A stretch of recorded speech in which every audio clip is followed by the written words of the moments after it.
Vamos então a mais uma dica dos sintomas que podem estar por vir devido à situação que estamos vivendo por hora aqui, tanto no Brasil quanto no mundo inteiro, mas que você precisa saber porque daqui a um tempo, daqui a uns dias podem chegar pacientes para você devido a essas situações que estão acontecendo, por situações emocionais, tensões, preocupações, alertas, e aí os sintomas que eles vão trazer, você vai ter que estar alerta para identificar o padrão que ele está trazendo nessa relação conflitiva.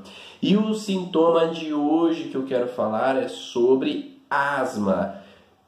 A asma ou a sensação de faltar ar, uma sensação de sibilo ali, quando há uma dificuldade em puxar o ar, nós entendemos como uma asma ou possibilidade de uma bronquite asmática que pode aparecer. Houve alguns estudos, principalmente depois do 11 de setembro, onde houve aquela tragédia, toda aquela situação terrorista, né? Toda aquela situação de susto, de perigo, onde as torres gêmeas desabaram, onde uma grande parte dos nova-iorquinos começaram a desencadear asma após aquilo.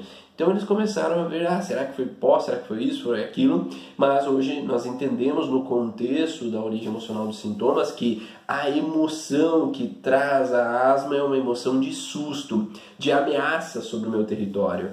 A laringe, o principal sintoma, principal órgão ou tecido que está fragilizado no contexto da asma, ele tem relação com um sentido de susto, é aquela sensação de paralisar a musculatura laríngea num contexto de que uma ameaça me ronda. É como se você percebesse que tem um perigo rondando o teu território e você tem que passar meio despercebido. Tu não pode fazer barulho, tu não pode expressar, tu não pode falar. E isso pode, então, influenciar a musculatura laríngea que está conectada à parte de fala, né? Então, as cordas vocais estão presentes nessa região.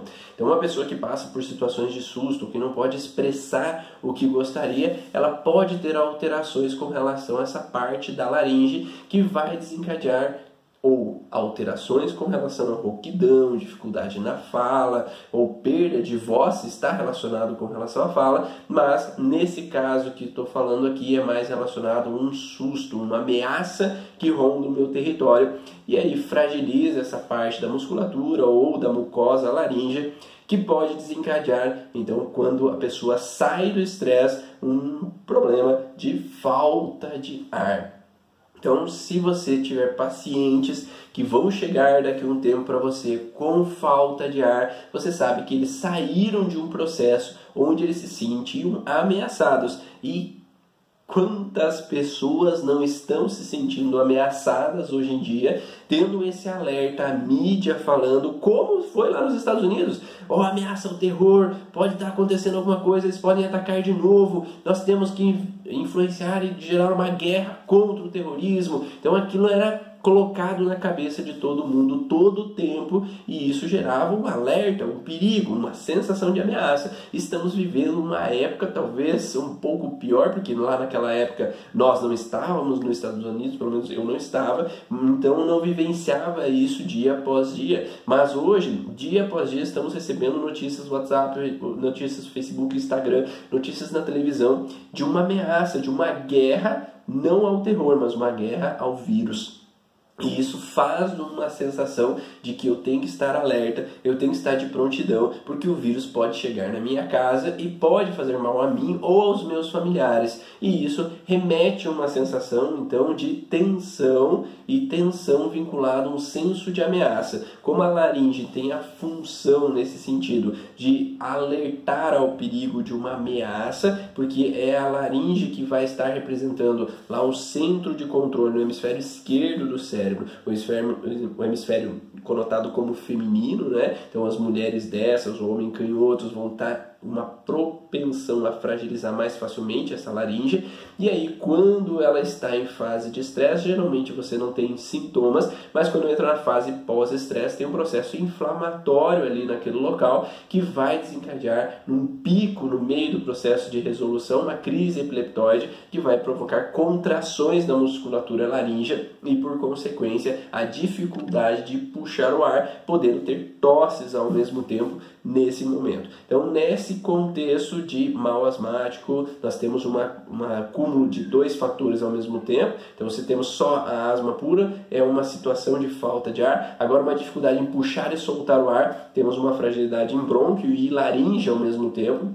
Então, é uma conjunção de dois tecidos afetados ao mesmo tempo que vai dar num processo, então, após relaxamento, uma crise muito intensa e perigosa. Então, se uma pessoa entra numa sensação de alerta intenso nessa fase que nós estamos vivendo, de medo, insegurança, de alerta, de susto, de perigo, está alerta demais, está tenso demais, preocupado demais, porque há uma ameaça não só com o vírus, há uma ameaça com relação às finanças, há uma ameaça com tudo que ronda, com as pessoas que podem trazer o vírus até mim, com toda essa situação de perigo que pode rondar minha mãe que está lá em tal cidade, meu pai que está lá em tal cidade, meus irmãos que estão lá ou cá, e eu fico nesse alerta preocupado, tentando ligar, tentando saber, sempre nessa sensação de insegurança e preocupação. E isso pode gerar então essa relação que a percepção específica então de laringe é uma ameaça sobre o meu território que eu não pude evitar, e de brônquios uma situação de ameaça onde eu não posso dissuadir, confrontar, onde eu me sinto talvez desprotegido a uma situação de alerta, porque enquanto nós não conhecemos o perigo,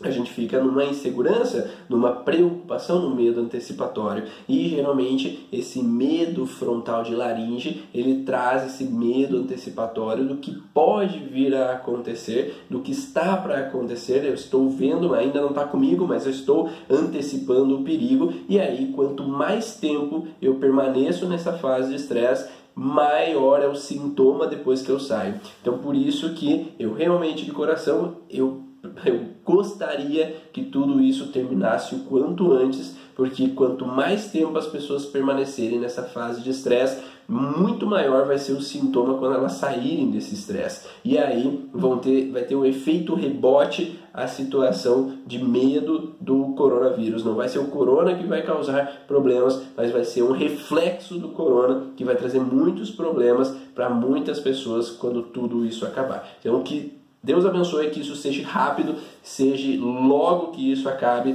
para que menos pessoas possam trazer esses sintomas permanentes aí durante todo esse tempo de fase de estresse e que elas possam sair o quanto antes. Então, esse foi o vídeo de hoje sobre os possíveis sintomas que podem vir após o corona, para que você fique alerta, ligado, para que quando o sintoma vier, você comece a pensar, então o Ivan falou que isso poderia acontecer, deve ter sido por isso, então, para que ele seja mais leve para você, ou que você possa orientar os seus pacientes de uma maneira melhor, para que eles possam sair o mais rápido desse sintoma. Um grande abraço e te vejo no próximo vídeo.